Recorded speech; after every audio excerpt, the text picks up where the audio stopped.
She like, yo, it was her and her sister. Yo, did you hear about what happened to Rodney? I'm like, nah, what happened?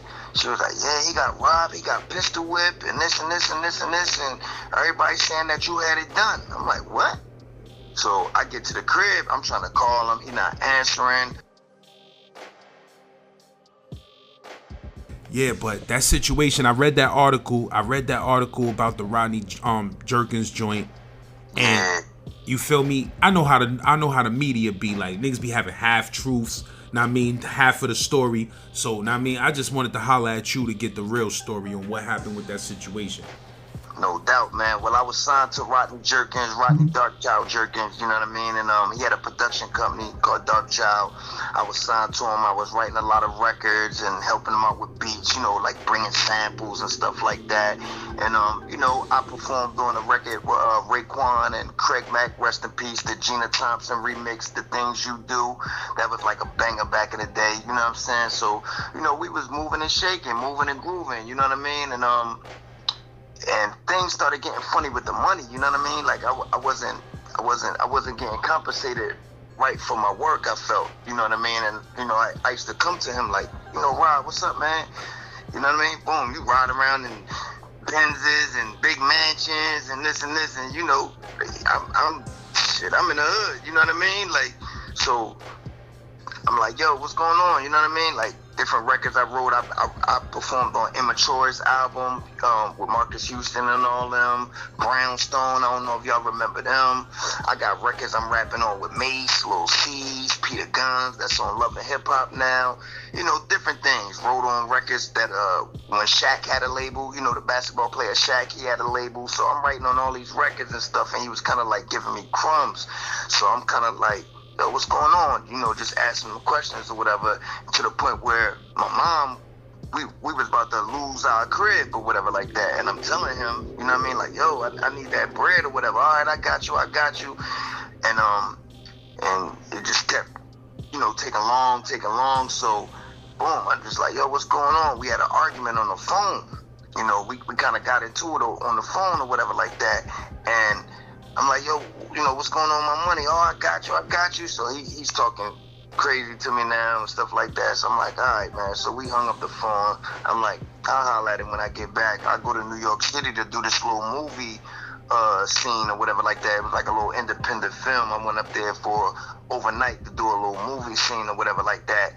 And when I come back, because I caught the Greyhound up there from Atlantic City, that's where I'm from. I caught the Greyhound in New York, and when I come back, my girl that I was with at the time had picked me up from the bus station. I get in the car, she like, yo, it was her and her sister. Yo, did you hear about what happened to Rodney? I'm like, nah, what happened? She was like, yeah, he got robbed, he got pistol whipped, and this and this and this and this, and everybody's saying that you had it done. I'm like, what? So I get to the crib, I'm trying to call him, he not answering, you know what I'm saying? I'm like, yo, what's good? We ain't had like Facebook and Instagram and all that, you know, back then. So I'm just trying to call his phone, see what's good. You know what I mean? He's not answering. So after time went on, I'm not hearing from him. The rumors is getting bigger on the street and everything. I'm like, damn, like everybody think I had something to do with this, and I wasn't even in town. I don't know what the fuck happened. You know what I mean? And to this day, I don't know what happened because I wasn't there. And then shortly after that, a newspaper article came out in my city, which is in this paper called The Press of Atlantic City, which is like our New York Times here in Atlantic City. And they got me on the thing saying, you know, Atlantic City, Stanley Holmes Village rapper had Rodney Jerkins robbed, you know what I mean? And he's the head of a gang and this and this and this, and, you know, just running my name through the mud, you know what I mean? And then next thing you know, they went and raided my boy crib. You know, he's like a brother to me. We grew up since kids. You know, they raided his crib, locked him up. He wound up doing 10 years because we was young niggas. We ain't had no money. You know what I mean? Like, if we had money for a lawyer or something like that to fight that shit probably would have got thrown out. But because this guy's a millionaire, got the best lawyers and everything, you know, he got a squeaky clean church image because his family is, you know, like into church and God and all this kind of stuff. We from the streets. So, you know, when they go in front of the courtroom, you know, and the judicial system, who you think they gonna believe, you know? So they took my man, locked him up, made him do 10 years, and got my name all in the newspaper, slandering my name, saying I'm a gang leader. I sent out this hit to get Rodney Jerkins killed and this and that. So I'm like, damn, like this shit is crazy. So just being young and dumb, you know, and angry, I get on the mixtapes like P Cutter, Street Wars, and you know, I started making records like, you know, fuck you and this, yo, you blaming me for this shit and this and this and this, you know, just going in on him and shit, making diss records or whatever like that, because I didn't really have no other. I didn't know how else to express myself. I couldn't get in touch with him. He wouldn't call me back to talk about it. It's, yo, what the fuck happened? This and this. You just, I don't hear, this happens. I don't hear from you no more. And shortly after, my name goes in the papers. Gang leader had you getting hit. And then my man that I love dearly is in jail, locked up doing 10 years. So I'm angry. So I'm on records, any mixtape I could get on, just trying to blast at him or whatever like that. You know what I mean? And then it got to the point where I started noticing a lot of people were like shutting doors on me, not answering my phone calls no more. You know, a lot of different mixtape DJs, because I was killing the mixtapes, you know what I'm saying? A lot of the mixtape DJs that, you know, was fucking with me heavy turned their back on me. One of them being DJ K Slay. You know what I mean? This was my man. This was like somebody I looked up to like a big brother. I used to go to his house. Like, I'm a Lang City nigga, but I traveled. Like, you know what I'm saying? So I was always up New York. K Slade lived in East Harlem, like in the Spanish part of Harlem on 118th Street. He had an apartment up there. And I used to go over K Slade's house all the time, you know? Bring records up there, freestyle at his house, everything, you know what I'm saying? Just hang out with him and shit. I looked at him like a big brother. So one day I called K Slay, yo, I got this new record. I want you to play it on your mixtape, K, just like I usually do. Excuse me, this wasn't a song dissing Rodney, and this is just a regular song I made, you know what I mean? Like, yo, I want you to play. He said, yo, Mikey, man, I don't even know how to say this, man, but, yo, your boy just called me. I said, who? He said, Rodney Jerkins. He said, and I got with him. I said, what you mean? He's like, yeah, man, yo, he gave me 2 diamond rings and gave me some exclusive, Michael Jackson, Mary J. Blige, a bunch of exclusives. Not to fuck with you no more, not to play your music on none of my mixtapes. I'm like, man, get the fuck out of here, because I'm thinking, this is my brother. This case, like, I used to go to his crib, stay over there, catch the bus back to AC in the morning. Like, this is my man. This ain't just like a industry DJ nigga.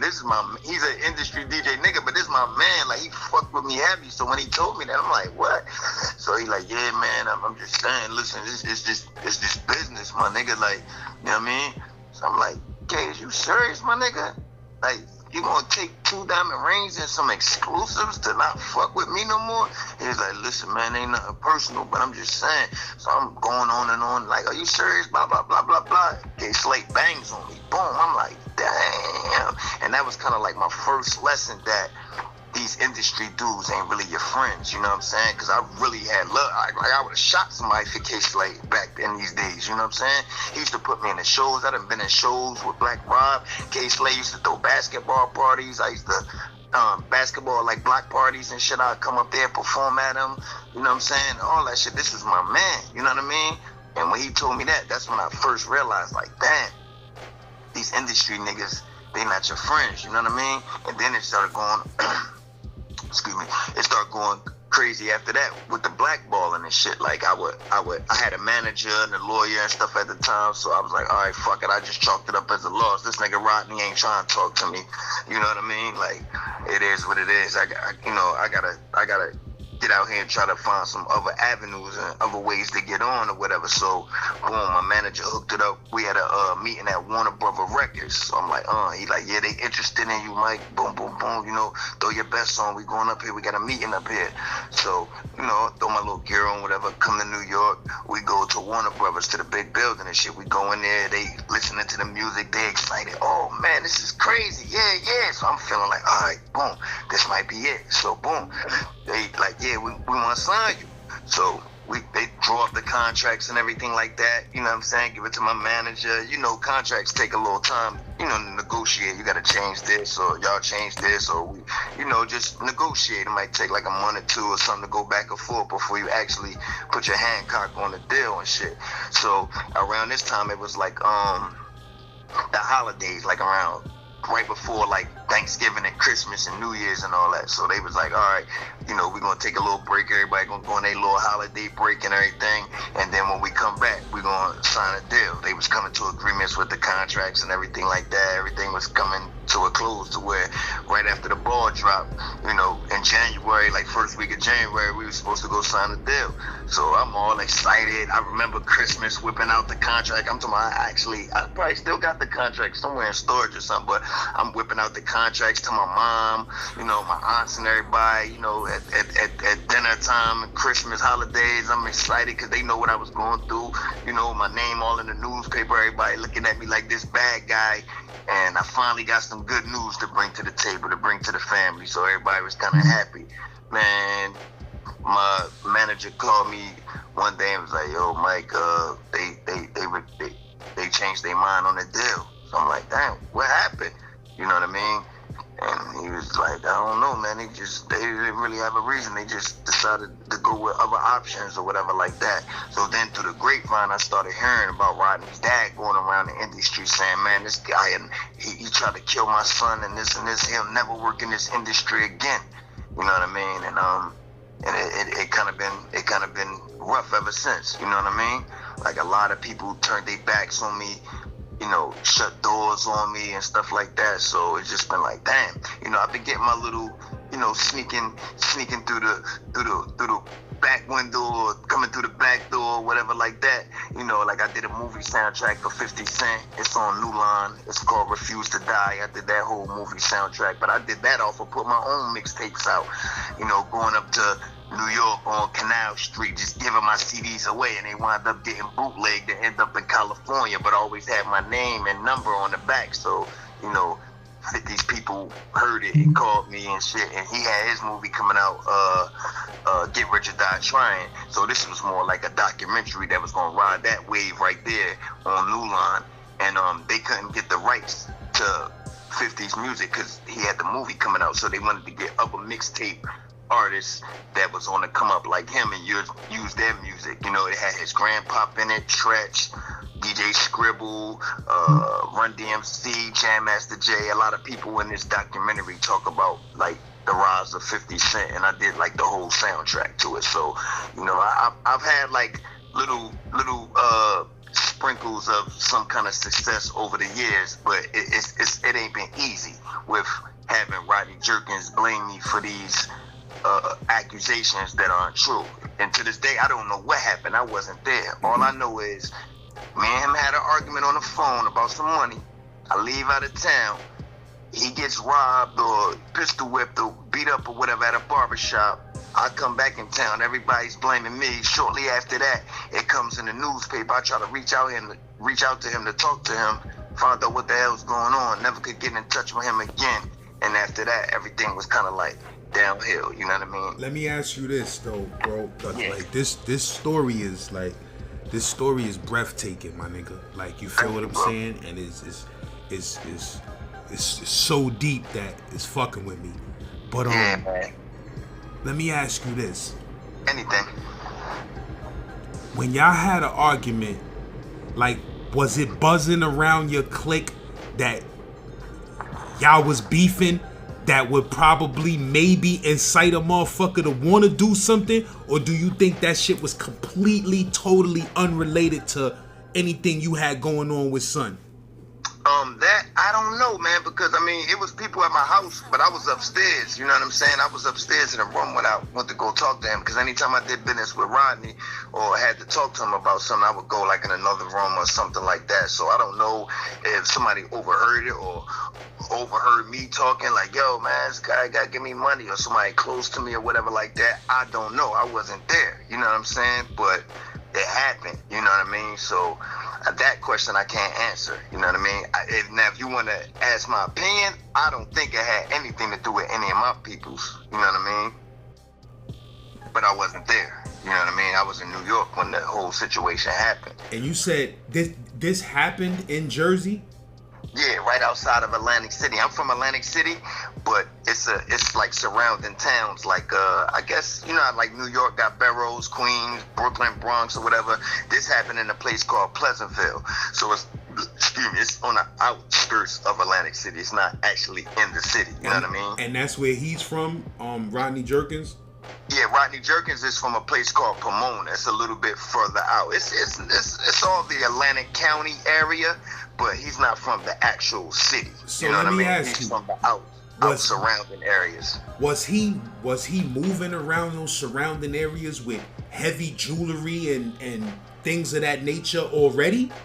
Yeah, that's what I'm trying to say. So it could have been anybody just trying to rob him. You know what I mean? Yeah, because like I'm just saying, big Benz is on. That's what I was trying to tell you. The money was about because I'm starving and you riding around jeweled up, mega 3-4 different luxury cars, big house, which is cool. I'm not a hater, but I'm saying like if I'm supposed to be an artist and I'm doing all this work for you, writing your raps, helping you with beats, bringing you samples for Mary J. Blige album and different albums and stuff like that. Damn, hit me over the little something so make sure I'm living good. And you know I'm from the trenches. You know, a lot of these rappers talk about they from this and this, but everybody tell you I'm from the most murderous hood in my city. So I'm like, man, I just want to live a little bit too. It's crazy being at the studio. I'm in there with him and superstars and shit. And then after the trip is over from the studio, I'm right back to the hellfire. You know what I'm saying?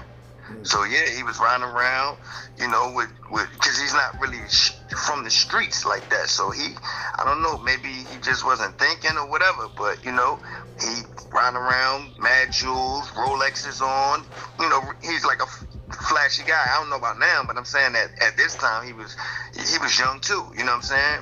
Being flashy and stuff. So that's what I'm saying. That it could have been anybody that did that. But because I had that argument with him, you know what I mean? It kind of put me like in the number one suspect type of thing. Did he ever physically see you with the kid who caught that case? What do you mean? Like, did Rodney Jerkins see you with that dude before that robbed him? Yeah, it was like a brother to me. He still is like a brother. We cool to this day. You know what I'm saying? He's like a brother to me. And the thing is that I guess they had I found out years later, I guess they had a lineup or whatever like that, and I guess Rodney pointed him out in the lineup or whatever, you know what I'm saying? But later on, years later, I talked to my brother and he like, yo, I had nothing to do with that shit, you know what I'm saying? So my brother, who has no reason to lie to me, he already had did the time, came home and still saying, like, yo, I ain't do that shit, bro. I ain't do that shit, Mike. Like, I ain't had nothing to do with that. So it's like, damn, why would my brother lie? He already did the time. Like, why would he lie to me? You know what I mean? He never lied to me about nothing else. So, according to him, he just went and did 10 years for some shit he ain't do? For some shit he ain't even do, my nigga. That's what I'm trying to say. So I don't know if Rodney just maybe it could have been mistaken identity or it could have been other people because, you know, my team is a real powerful team. They probably wanted to, you know, get us out the way anyway, not Rodney and him, but I'm saying other authorities or whatever might want us out the way, so they maybe could even persuade him, like, yeah, this is the guy. You sure this is the guy? You know how they do, you know what I'm saying? When they can't find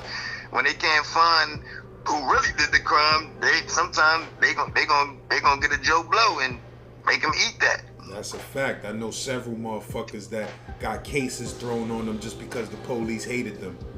Right, and that's what it kind of was around my way. And then I'm on, like I said, I was on the Gina Thompson remix with Raekwon and Craig Mack, rest in peace, you know what I'm saying? And nobody from my city. That's the thing about Atlantic City. I'm the only guy out here that's even this close. Like, you know what I'm saying? Like, nobody from Atlantic City made it at nothing. We don't got no famous basketball players. We don't got no famous NFL players. We don't got no famous rappers. Nothing. So it's like, I was the guy. Like, I still am the guy. You know what I mean? I'm the guy that's like, everybody kind of like, all right, you know, Mikey gonna be the one. You know what I'm saying? He the one going.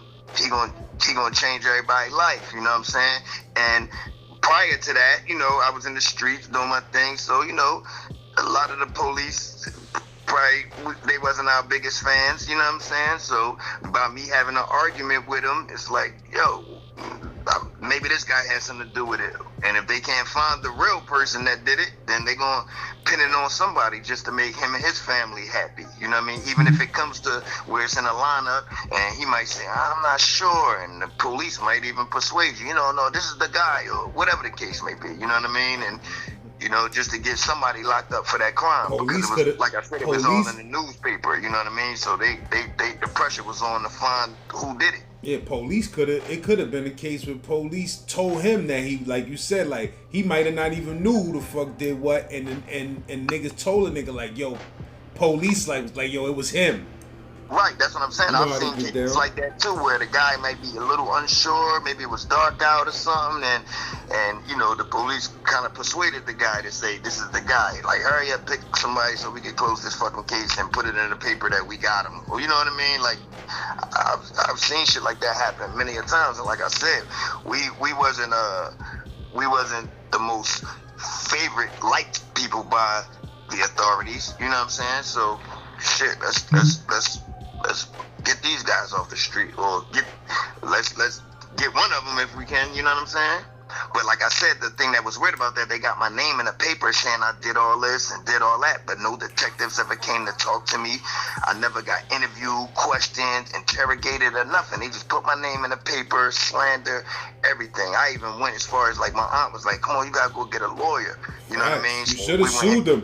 You should have sued them. I know, but check this shit out. We went to lawyers and everything, but because he had so much money, you gotta think this guy's doing all the big records. He's a big producer. No, I'm talking about the paper, the newspaper. You should have sued their ass, because that article, that's slander.